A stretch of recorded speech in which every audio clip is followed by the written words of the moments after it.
Hello,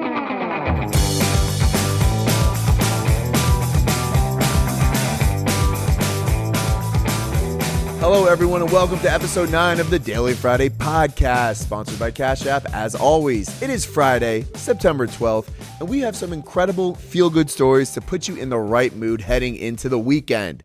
We're starting off the episode with our first ever fan of the week, with our first ever guest interview, popped on the pod. We talked about some fun stories, $1 million treasure hunt, life on Mars, and a man who got arrested in a Barbie car. Plus, Chris Powers from Empty Netters joins the pod to talk about Unknown Number, the mom catfish documentary, and there's a few surprises in there as well. Let's boogie. All right, it is time for this week's segment, Fan of the Week. We love having fans, and we love being fans on this podcast, and we thought it'd be time to highlight some of the biggest fans that I've seen on the internet this week. We have 3 incredible contestants from our lineup here. Contestant number 1, LeBron proposal fan. This is a LeBron fan in China who proposes to his now fiance, also dressed in LeBron garb, wearing a veil, in front of LeBron. And she said yes. You know, I have never seen Jordan fans do this, so this settles the debate for me. LeBron is the GOAT.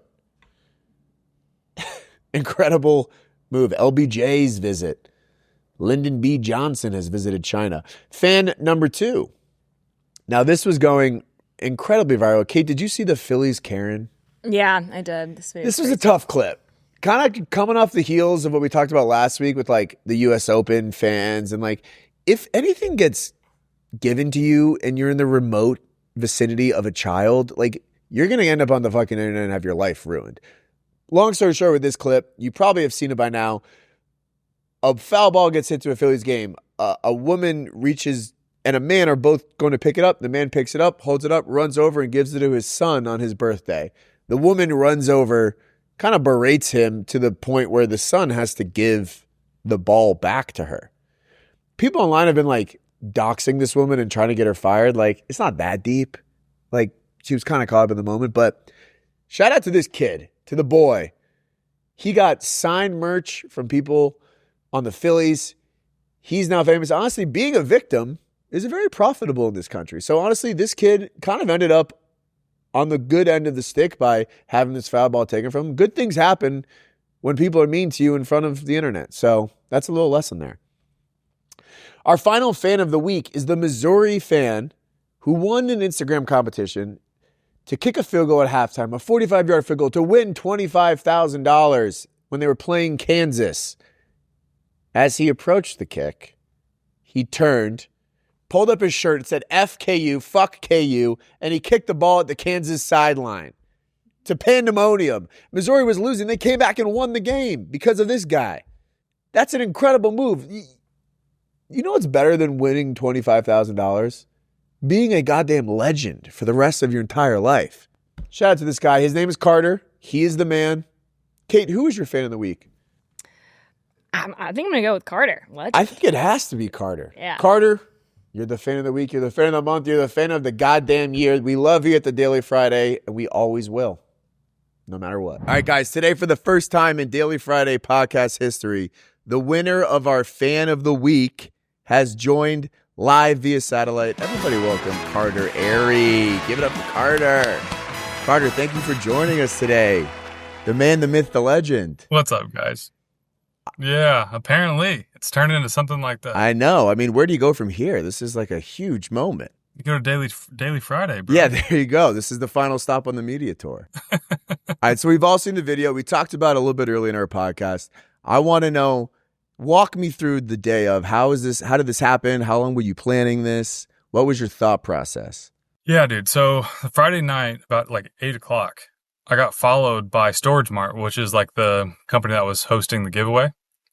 Okay. Well, I should back up. I entered an Instagram giveaway. Love it. For these tickets. I enter those all the time. Yeah, I need to do it way more often, apparently. And yeah, kind of forgot about it. And 8 o'clock the night before the game, I got followed on Instagram by this company and a DM from saying I won. I was the lucky winner. And me and my wife, Laura, we were just cracking up. Like, That's it was awesome. so funny to think that I had to go on the field. Yeah, just hilarious. And so I called my friends, called my family, and stepped away and just I messaged them. I was like, how long is that field goal? And they just sent back 45 yards. Which is crazy long, by the way, for not that much money. Yeah. Right. And I was like, I like immediately knew I wouldn't make it, obviously, but like I probably wouldn't come close on it. I don't know. I just like immediately knew I wasn't kicking the ball at the end zone. Like, and in my gut, I was like, I need to kick that ball directly at the Kansas bench. I'm from Columbia, Missouri. Okay. Dude, it's Missouri and Kansas. I mean, it's deep, dude. It goes back to the Civil War prior to this. It's a hatred thing. And, I just thought that would be the best use of my platform. The only thing better than making $25K is going down as a legend forever. 100%. So wait, was this more out of a hatred for Kansas or a love of Missouri? Where did it fall? Ooh, that's interesting. Yeah, I'd say that's 50-50 right there. Yeah. I mean, you don't love Missouri unless you hate Kansas. There you go. I love that. I'm from New Jersey. I didn't know it went that deep, but I'm inspired by your hatred for it. Were you aiming to hit anyone? No, I wasn't. Definitely not aiming to hit them or hurt them. I figured like I probably shouldn't hit them. Right, else, right. Like, that would be bad. Yeah. You just hit like a water boy on the sideline, and he's out. Exactly. Cold. And then all of a sudden, I got a lawsuit. Yeah. Yeah. Then you really need the 25,000. Right. Yeah. It just it went really well. Luckily, no one got hit. Nice. I didn't get kicked out of the game. The fans received well, and we won the game. Like, there's a lot of variables there that I didn't really consider when making this plan, but it worked out. You just have to send it. So you basically single-handedly won this game after halftime for Missouri. Correct. Is there a position that you could work out with the staff, like a full-time inspirational leader? The thing is, we also, something. But the thing is, we also got a 5-star basketball recruit that was at that game, and that recruit was down to Mizzou and Kansas. Shut up. I know. So I'm like, that's actually a huge deal. You basically swung the college basketball season. Dude, it was so fun. And like, I don't know. It was just really fun. I'm glad it went well. I feel bad because the people on the field had no idea. Everyone I talked to that morning, a lot of people in the crowd knew what was about to happen just because our friends, and being a Columbia person, we knew a lot of folks, but the people on the field didn't know what was going to happen because I had to like pull it off. Couldn't risk that part. Without the shirt. And I'm impressed that the well. letters didn't smear anything. It was good. And you probably weren't nervous. I mean, go ahead. No, to answer your question, I wasn't nervous. It was a gut thing. Like, I knew that's what I wanted to do. Like, it wasn't, showy. Like, I just literally wanted to send a message to the state of Kansas. We do not like you. None of us do. And it was something where I was very comfortable with the decision I love the passion, man. You wear your heart on your sleeve. Your Team USA in wheelchair basketball, a little bit of background on you. You're also a top 50 adaptive golfer, basically Deion Sanders for this generation. As an athlete, is there any level of field goal that you think you could have made? Like, how short would it have to be if you think you could have pulled it off? I mean, we went to the field since just out of that same curiosity. And, I played all sports growing up, regular sports. I got looks for college baseball. Like, I was crazy. A good athlete. And I mean, all of us normal 30-year-old former athletes are. I'm in that camp. I promise you, capped out at about the 15, 20-yard line. Got it. So like, 45 is insane. Yeah. Well, it's good to know. If I ever get that opportunity, I'm gonna steal your move, probably. All right, all right. We got 1 minute left. Any words of wisdom? This is coming out on Friday before people head into the weekend. Any words of wisdom, inspiration for the audience before you go? Oh, dude. Well, I'm personally a big believer in absolutely sending it at whatever I want to do or whatever I decide to do. And that's that. I've lived my whole life like that. And the fact that same thing turned me into a Mizzou fan legend is hilarious. But here we are. There you go. And also, fuck Kansas. Fuck Kansas. I don't even know what you guys are talking about. Now I'm fired up. So, dude, thank you for joining us. I really appreciate it. Good luck this weekend with everything you do. Appreciate you guys. All right, guys, it's been a long week. It's been a crazy week. There's been a lot of crazy stuff in the news. Here are the things you actually need to know. Here are our favorite stories from the week to send you off into the weekend in an incredible mood, because that's the only way to live your damn life. You know what I'm saying, boys and ladies?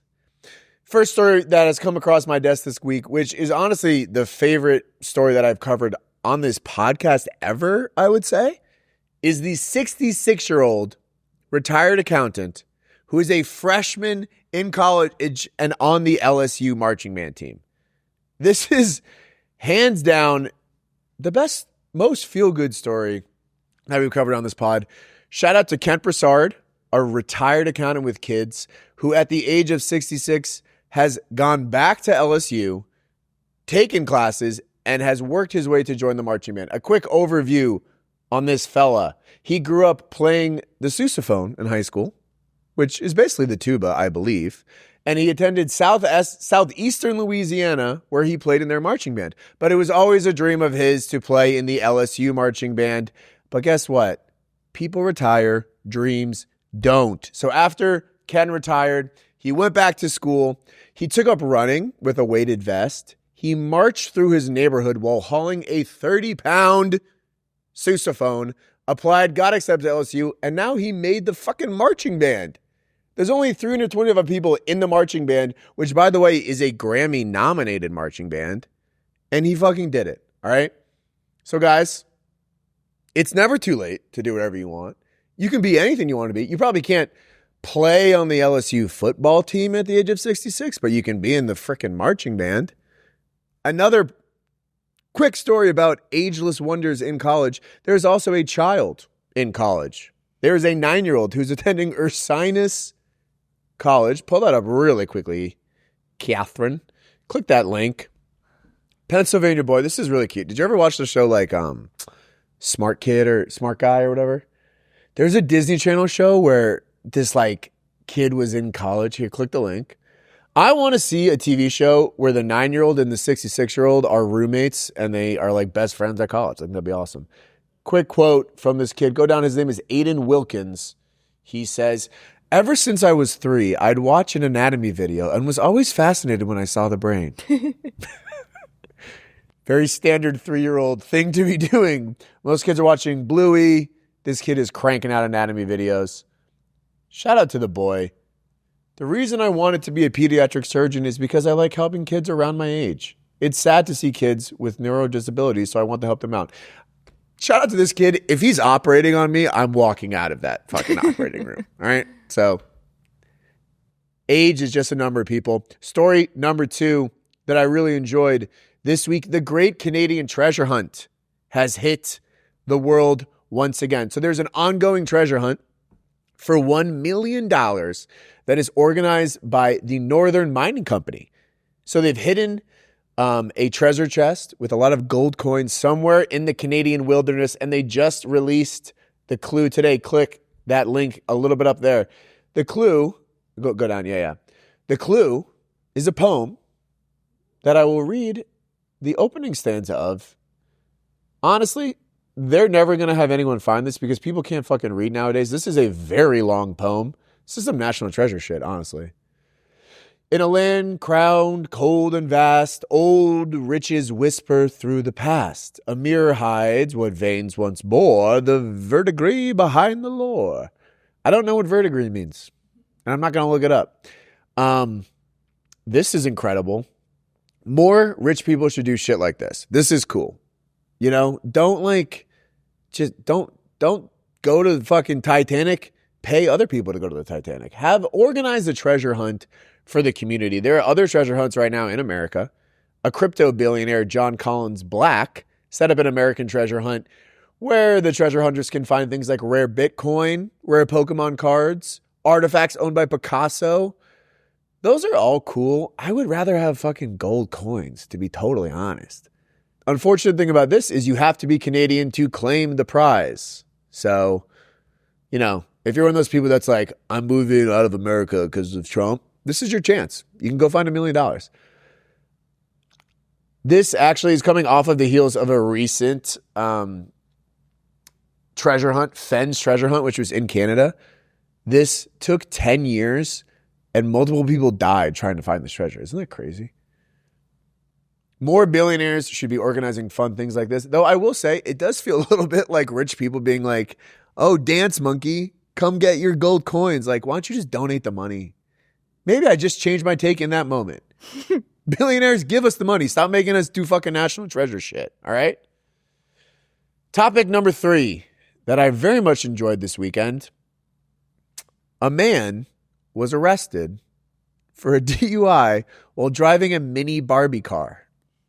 This is, again, in Canada. A lot of Canadian news this week. So it actually wasn't even his car. It was his roommate's daughter's car. I'd be so fucking pissed because now your roommate is not going to be able to pay rent because you got to pay for the DUI, and your daughter doesn't have her lovely car. So this guy had a suspended license and was driving around drunk with this car, and he was wearing a shirt that says, "Let's do it in the dumbest way possible." Sometimes it's like, what the fuck? What are these people thinking? Play the video of him driving around. It's honestly so awesome. I'm just like, Oh, God. yeah, he's just, so this guy's just like in traffic, driving around, gets pulled over, and people are just like filming him getting arrested. Honestly, he just wanted to feel like a little pretty princess. We've all been there before. This should not be a crime, all right? It's better than driving a fucking car. You know, you can't like kill someone in a Barbie car. Free this man. Justice for him. Now, Kate, did you see Apple has released a bunch of products? I sure did. Scary. I know. I miss when like Apple like changed the future when they announced a product instead of like slightly upgrading something for $1,000. You know what I mean? Yeah, I agree. They basically had 3 new products that were released this week for the lucky masses. A new iPhone Air was released. It was the skinniest version yet. Modern beauty standards are completely unfair. Everyone has to be skinny now. This is like, look how thick. You could like, there's a picture that you can hold this on like your finger. Like, who wants, this is just going to like slip through a fucking grate like a cartoon all the time. The battery's worse. The camera's worse. Give us a better battery and a better camera. We don't need a fucking skinny iPhone. Yeah, to what? Put in our wallet? Yeah, what's the point? Why? What is the appeal of a Stick skinny it between your phone? ass cheeks and do something. I don't know. The other thing they released, which was again stupid, an upgraded Apple Watch for like $2,000. Bigger display and the ability to track your heart rate and blood pressure in real time. Cool. Honestly, if I found out my blood pressure was high, my blood pressure would then get higher because I'd be fucking stressed about it. By the way, I hate Apple Watches. I don't think they look good at all. Oh, It's not a good look. Anyone that posts their engagement picture wearing an Apple Watch or a wedding, I'm like, people wearing them to weddings and tuxedos. What are we doing? Also, guys, like I play basketball once or twice a week. Guys who are wearing Apple Watches because they want to like count their steps. It's like, dude, I'm gonna catch a fucking elbow from your Apple Watch. Like you. Maybe just take off an hour. Like, I know you're getting your steps or whatever, but like you got the steps. Just because you didn't count them doesn't mean you didn't get the steps. Apple Watches suck. I fucking hate them. The last one is actually, I'll admit, this is sort of cool. New AirPods that can translate other languages live. Now, this caveat is only while both users are using AirPods. But, you know, there are certain call centers when I call, I don't really understand what they're saying in English. So maybe if they could speak their native tongue, we could be on the same page. It can make ordering delivery a little bit easier. This is cool. I'm going to be honest. I don't think it's going to work that well. Do you know what I mean? Like Google Translate is like a little imperfect right now. It would be cool if you could do this like in real life. Like talking to people. A lot of people online have been saying like nail techs are on the hot seat right now because they just like gossip in other languages. I don't get my nails done because I'm a real man. No, I'm just kidding. Just because I don't take care of my body at all. Speaking of technology, is the increase in AI, which is also called artificial intelligence. This is our AI corner. We could honestly have a topic about this pretty much every week. One of the growing trends in corporate America. Nobody is getting hired anymore because of AI. Young people are using ChatGPT to write their applications. HR is using AI to read them, and nobody's getting hired. So they're basically, first of all, the hiring rate is at the lowest it's been since the recession. Nobody can get a job anymore. And it's because you're basically giving your resume to a robot who is then sending it to another robot who is rejecting it. It's not even about like your experience. It's like who has the better robot when it comes to finding a job. Because it's like a lot of these things are like easy apply on LinkedIn. And like now when we open a job at this company, or if you're applying to other jobs, like you open a job and there's like 1,000 applicants in a fucking second. And it's because of this AI. And then HR has to use AI to read the resumes, filter them out. Honestly, when are the humans involved? AI is supposed to help us. When is that ever going to fucking happen, honestly? And honestly, the real reason that I'm this pissed about AI is because I learned that my favorite story from last week, Peyton from Selena Truck Stop, that was AI. Did you know that? Yeah. Did you see that? Mm-hmm. I should know better than this. This is my job to sniff out AI. Story we ran last week. Peyton, the kid, used the unlimited soda to fill up a bin and the gas station was mad at him. This account, Selena, is just AI-generated memes. That broke my fucking heart. I spend so much time on the internet. If I can't tell an AI meme page, what chance does anybody have? I feel for the world. Honestly, I really do. I really do. AI, fuck you. Unless you pay us enough money, then we'll promote you. Our last story that I wanted to cover is NASA has found life on Mars. So if your life sucks on Earth, just go to Mars. It's going to be awesome. Yeah. Okay, so it basically says they found life on Mars. I thought you were just going to end it there. I know, I was too, but then I was like, the life on Mars is like samples of rocks. Don't get our hopes up with life on Mars, with just like rocks and samples, okay? If I can't see it, if I can't live to see the actual life on Mars, I don't want you to tell me about it, all right? Tell me when there's like water and like a condo set up that I can move into quickly. I don't need to know that like there's microbiomes. That's not life to me, you know? Kid, you know it's a problem that I've had many times in my life? Do tell. Losing my card. I am addicted to leaving my credit cards at the bar. I have actually never gotten a card become expired because I lose my card so frequently. I've never had it long enough for it to become expired. When you lose a card, bad things happen, but not when you use the Cash App card, okay? Cash App is more than just a safe way to send and receive money. It is a card that adds security to your money by declining suspicious card transactions and sending you a notification to make sure the payment is really you. And most importantly, if your card is ever lost or stolen, you can lock it with just one tap in the app, okay? So you don't have to wait for a new card to show up. You don't have to have someone spend all your hard-earned money. No. Cash App has got your back.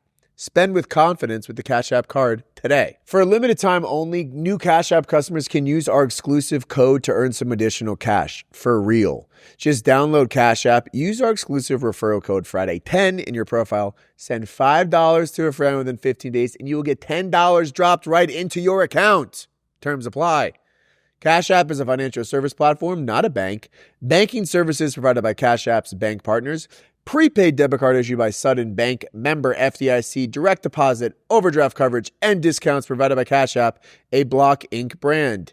Visit cash.app/legal/podcast for full disclosures. Now back to the episode. All right, welcome to the podcast, the one, the only Christopher Powers. You know him from the Empty Netters podcast.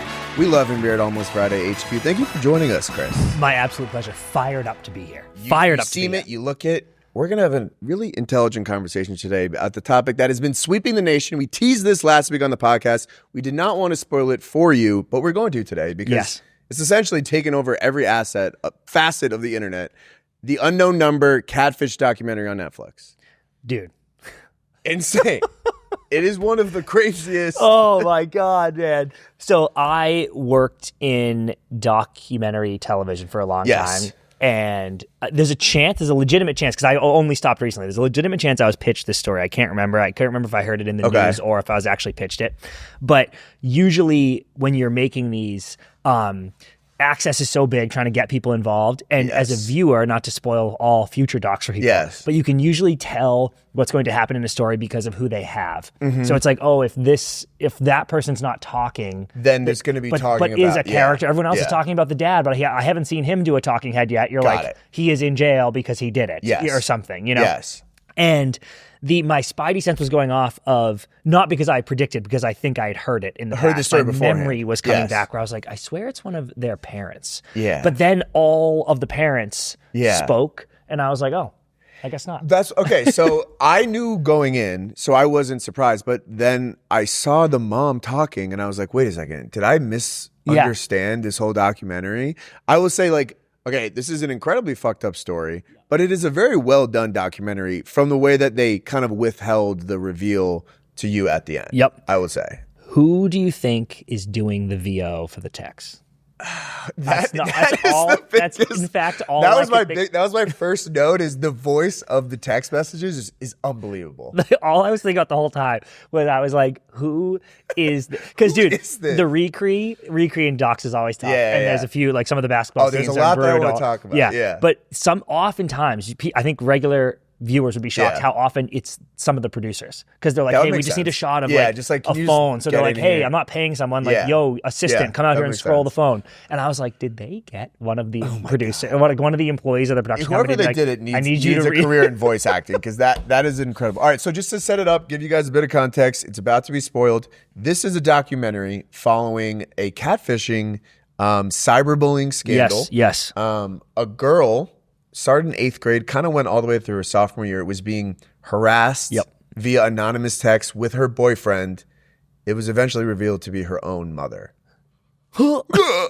which actually, I mean, I know we're joking, but like, it is crazy. Oh, dude, it is the most deranged thing I've ever seen. Yeah, it's insane. So I'm going to walk through the timeline of it a little bit, and we'll kind of chime in with your thoughts. Yeah, absolutely. So Owen dating this girl, Lauren, a little bit quiet, a little bit shy.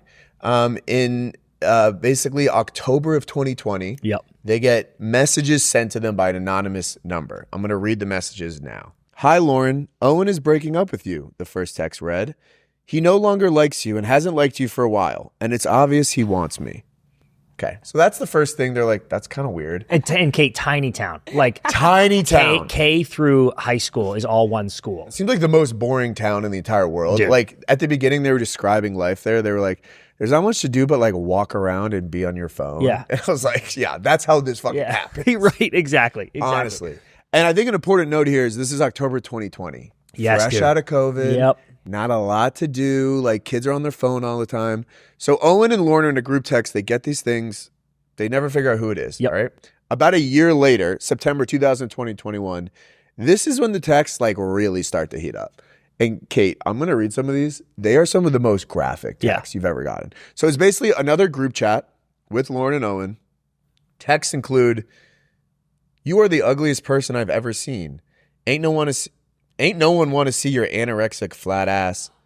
He wants sex. He wants sex now. What does it say? Like his dick, my fingers, pussy, dude. One cream pie. It's one like, said what? And this is, by the way, being sent to finger fuck. Suck. And I was like, being sent to like a 14-year-old, which like that is these are the most graphic texts I've ever fucking read in my entire life. And then when you realize it's the mom, you're like, wait a second. The mom was saying like, bruh, she ain't like that. It was like trying to text like a teen was probably the first side is like, no teen is texting. Who like would that. say this? It sweeps the town. Obviously, no one can figure out who it is. And the doc is pretty linear. Yeah, you know? They it keeps follow giving the month timeline, countdown. Yeah. This killed me, dude. The first real push of an accusation is they think Lauren is texting herself. Yes. And I'm like, then all those other girls are like, she wants the attention. She's sending these texts from another phone to her real phone and her boyfriend. I know. And which like, so I was looking up some stuff about this. There is a thing going on, and it's called like digital self-harm, which with teens where they'll comment mean things on their Instagram on their from a different profile? from a burner account, so then they get sympathy or they just like interesting. So like I think the biggest caveat, I said this before, these are kids that were 14 years old when fucking COVID. Yeah, like right. Their brain melted. Yep, and correct. like this kind of shit probably happens all the time, not from the fucking mom. So they basically are trying to figure out who it is. They're accusing Lauren. Yeah. Well, this is what made me laugh. The first accusation is it's Lauren to herself. Yeah. And then the next accusation is that girl Chloe. And I'm more Chloe is the popular girl. But dude, Chloe's the popular girl who is a fucking bully who hates Lauren and is best friends with Owen. Yes. And I go, just to be clear, we accused Lauren first right. and then got to Chloe. I was like, how is Chloe not out Chloe the gate? Exonerated, but Chloe not completely innocent. Bro, there was one scene where they were like, oh yeah, we got in trouble for bullying earlier. And it's like, we didn't throw the carrots at her, okay? It's like, I think you threw the carrots Dude, at Lawler, her. one of my notes from the very end, because her parents were funny. Yeah. But one of my literal last note is Chloe is such a mean girl and gets to play the victim card now because it wasn't her. And I'm like, you were actually, you in any suck. other situation, like she would have done something. Like she would have gotten in trouble for She's bullying. Like, damn, now I wish she's I like, had texted. Exactly. 100%, dude. Chloe didn't invite Lauren to the Halloween party. The only Halloween party in town. The entire school goes, dude. And Owen's like, I'll bring you as my date. And Lauren's like, no, I'm too insecure about it. Chloe's going to fucking throw me out because she's mean as shit. And then the parents are like this, poor Chloe, this impacted her life. And I'm like, listen, what? I'm sure it did, and I feel bad, high school girl, she is probably the obvious first choice here. Dude, they accused Lauren first. I know. So then they accuse Chloe. They can't figure out who it is. Eventually, why it took them this long, I don't know. They like try to take their phones away. They change their numbers, but they keep figuring out the new numbers. Yep. They can't block the number because she's using this weird hacking thing. They bring in the FBI and they like run the numbers and they find the person within like 3 bucks. Dude, it felt so easy. It was like wait, why didn't you guys ticking? do this? And like this was like 2 years of this girl's fucking life that was destroyed. The FBI guy goes, dude, and it's like this, Kendra. It's like, oh yeah, cool. Reveal to me. Yeah, it's like nice. Why did that take so long? Like honestly, dude, that's insane. Few things jumped out to me about the actual texts. The content was insane, but the volume. It was like hundreds of texts a day. Dude, when Sheriff Mike Maine hands over the case to the FBI guy, Brian maybe, says it was 720 pages of messages. God. Yeah, it's literally relentless. And they'll sometimes be like, cool, like, what do you want me to say? Like, and then they'll just be like, can you please stop? And it's just boom, boom, boom, nonstop. Hundreds of texts a day. So there was an article in The Cut, like in January about this. I went back and read it. Lauren initially thought it could have been her mom about a month before it happened. And more people thought it was the mom than the documentary led on. Okay. Because the mom was crazy. Yeah. A lot of the people in the town were like, yeah, she's weird. Yeah. They were like, yeah, she's a fucking weird. And if you see pictures of this lady, Kate, look her up. She looks like what you think a cyberbully would look like. One thing with the body cam, the biggest red flag, and I saw this, shout out Joey Yanks on Twitter. Yeah. The biggest red flag is that the couches are facing away from the TV. They're facing a window that looks into the woods, dude. Insane. That couch, the people sitting on that side of the couch are under the television. There's no way that you'd be like, can you actually move? I can't see the TV because you're sitting on it. Yeah. Dude. So anyways, long story short, she goes to jail.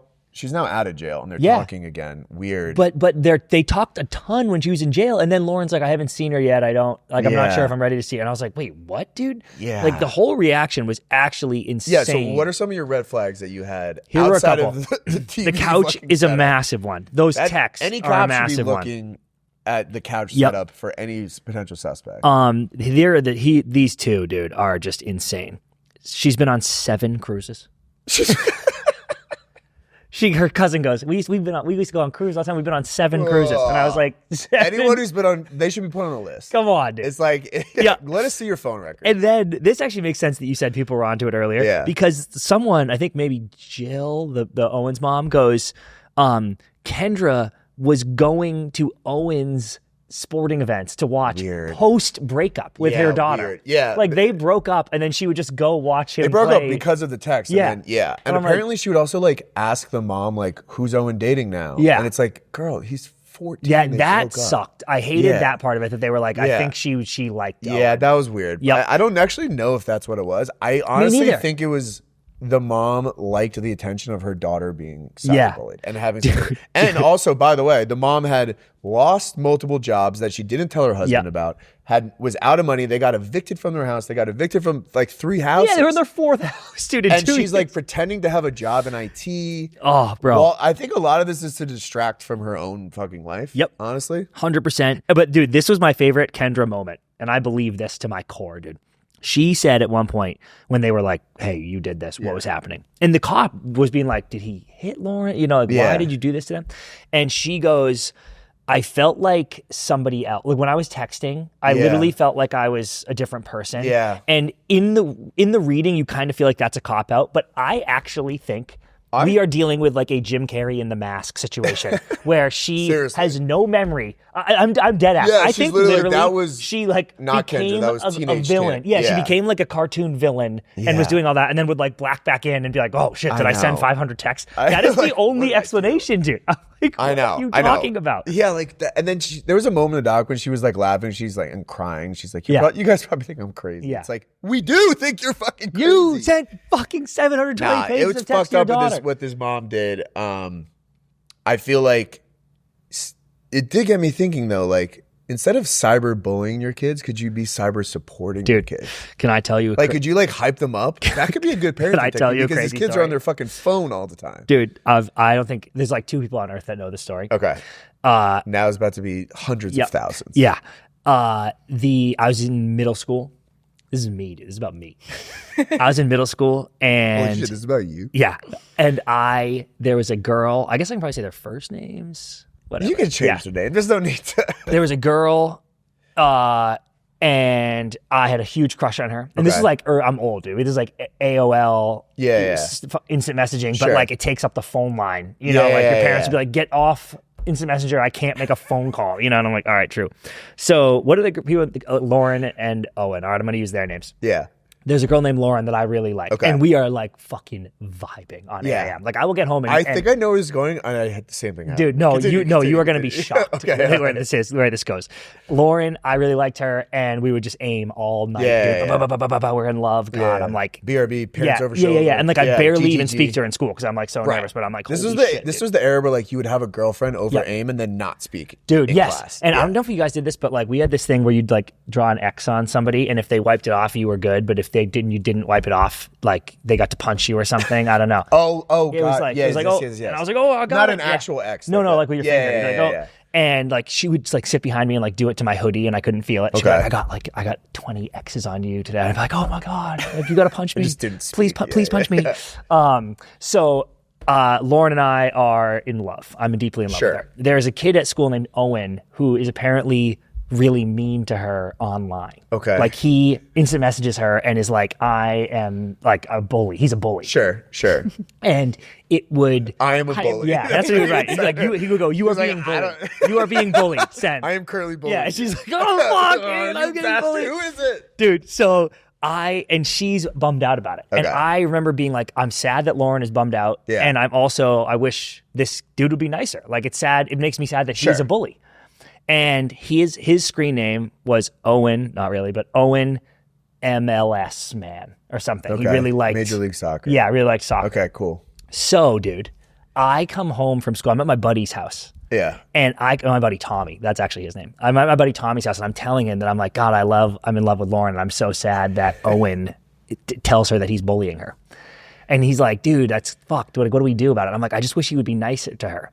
And we come up with the idea to create a new AIM profile that is Owen M uppercase I-S man. Oh, so smart. It looks identical. Okay, this is pretty genius. Dude, level so thinking. now we have 2 computers up, and I'm on my screen name. Loving Lauren, I love you so much. I love you. I am loving you. I am loving you. And Owen's like, I am bullying you. Yeah. So I'm regretting my actions because of Chris Power. Yeah. So I'm loving Lauren, and then Owen M-I-S man logs on, and then I message her from that one, and she messages me my real one. She's like, oh, Owen just logged on, and she goes, he must be on Ghost. You could put like invisible mode on. Oh, because she's like, he's not showing up in my profile thing because it's not him. It's me. And she's like, oh, he's here. And I'm like, oh, like maybe I don't know, like see what maybe hear him out. So you basically like Framed Owen. Bro, and I message her from Owens, and I'm like, hey, I'm really sorry that I am no longer bullying you. Send. I support you. Wow. I'm cyber supporting her. Cyber supporting. This is a wholesome moment. She is like, oh my God, like Owen Does now she has recanted everything and is like totally nice guy. And I'm like, oh, it's amazing. Reformed bad boy. And now you no longer have to be sad and love me. Take all of your energy that you were being sad about Owen and put it into loving me more. And she's like, I am. I am now loving you more. Wow. And I was like, this is the greatest thing we've ever done. Me and Tommy like high five. And I'm like, I've cyber supported somebody and this is sick. Dude, then we get to school and she's like, hey, Owen, in person. Hey, Owen, just wanted to say I really appreciate you being so nice to me and no longer bullying me. And he was like, and Owen goes like this, I have no idea what you're talking about. Bullied. You are now bullied I'm harder. Make it even worse. Yeah. And then she's like, what the fuck? And like is freaking out. And then it starts to, not like in the news or the school, but it starts being like, what is going on? All her friends are losing their shit because like, we have your conversation. And then I, dude, had to come forward and go like this. I created a fake Owen account to cyber support you. To try to get did you get more. in trouble for that? No, dude, but she was so pissed. Yeah. And I was like, I was just trying to make you less sad. You don't deserve hate for that. That's a great... Can you believe that? Cyber support? Dude, cyber support. And you're the bad guy now. And now I'm the bad guy. Now you're the bad guy. One really quick story before we wrap up. When I was in high school, we would like test one of our friends to see how good of a friend he was. And we would change like my number in his phone to be like Sarah, hot girl. Yep. And we were supposed to be hanging out and we would text him from my phone, but it would come up as with Sarah. Yeah. Be like, hey, what are you doing tonight? And he's like, hanging out with my guys or whatever. He's like, do you want to hang out? Like, and go out? And he's like, no, I can't leave my boys. We're like, why? Those guys like suck. They're losers. He's like, no, they're cool and I'm friends with them. Yeah. And we're like, damn, this guy's like too good of a guy. He's the like, man, dude. Yeah. I don't know why we were doing dude, that. did you ever get someone? No, we never got. God, like our dude. friend was too good of a guy. We were like, or we would like try to bully him as like an older guy and be like, yeah, fuck that Jack guy, right? He's like, no, fuck you, dude. And fuck like, you. Dude, Joe, you're the man. You're like, Joe, rank your friends right now. Joe, rank your friends and tell me I won't tell anybody. It's very clear we're talking to two guys that never got bullied. We were clearly we were not the bully. Yeah, God damn it, dude. Did you get bullied online? I mean, maybe not like dude. I'm sure you did. Girls are insane. Girls are just evil. Girls, holy shit! Clearly shown by this documentary. You should have been friends with me, Kate. I would have cyber supported you all fucking night, dude. I would have cyber supported you all night. I didn't even. God damn, dude. Shout out Joe. We did just expose ourselves of never being real. Yeah. I had pretty easy upbringing, to be honest with you. Yeah, I was good at sports. Yeah, it was pretty good for my area. Yeah. They're like, damn, my friends were just really nice to me. Like I couldn't pay them. I couldn't pay them to be mean. To bully me. Yeah, whatever. God, any other closing thoughts on the documentary? Definitely watch. Unbelievable. I would say this, dude. Her to this day denying sending the first text. Yeah, is fucking batshit. It is insane. weird. A part of me like kind of believes. Oh, dude. I'm like, why did it wait a year? But I don't know. Actually, here's another closing thought. I don't like Owen. Oh. Whoa. Can you believe I dropped that bomb at the very end? I'm gonna go cyber support Owen right fucking now. Here's why I don't like Owen. I'm gonna gas him up on Instagram. I don't care what Chris says. I can't believe he broke up with her. Yeah. Like, I know that must have been so stressful, but he was like, so we broke up. Yeah. And I'm like, bro, I think you guys really need to come together in this moment. So that rattled me. Then, in the midst of all of it, like, we are peaking still. He gets a new out-of-town girlfriend. Like, it'd be one thing if he's like, weird. I broke up with Lauren and I just got to be alone right now. That was a hot ticket. And then he's like, I actually got a new girl. Yeah. And she will suck finger fuck. She will. And like, whatever. And I'm like, okay. Then she gets bullied, obviously. So then she's out. And then at the very end, he's like this. Dating the mean girl, right? Dude, and he's like, I don't speak to Lauren and I don't think I ever will. And I was like, what the fuck did she do? Why blame Lauren? Like, 100% hate her mom forever. This is what's wrong with men. Dude, honestly. That rattled me. I was like, it did rattle me. You got to fucking... I will say my favorite part of this documentary was the B-roll football. It was just like... Dude, halfback drive. Necessary. Yeah, it was so I love funny. documentary B-roll and like the recre is so funny. The recre is gold. Dude. So good. So funny. All right. Must watch, dude. Must watch. Cyber support your friends. Cyber support. Don't troll. Positive troll. Yeah. Right? Yes, dude. That's positive trolls. Positive troll. Don't troll. Troll on the Daily Friday TikTok and Instagram and say greatest clip ever. Yeah. Doesn't have to be real. It's real to me. Be trolls. Like, isn't Trolls a show, actually? Like, aren't there dolls that are trolls? It's a movie. Are they nice or are they Yeah, mean? you are pretty old, right? Yeah. Yeah. They must be nice. They're nice. There's nice trolls in Frozen. Be those trolls. Be the nice trolls. Be the nice trolls. Be the trolls you want to see in the world. Yeah. You know? All right. Thank you for joining us, Chris. We'll have to hey, you should come on and talk hockey at some point. Anytime. Yes. Anytime. Cool. You're the man. All right, guys. That's all the news that's fit the podcast this week. Have an incredible weekend. And as always, go Jets. Justin Fields is the answer.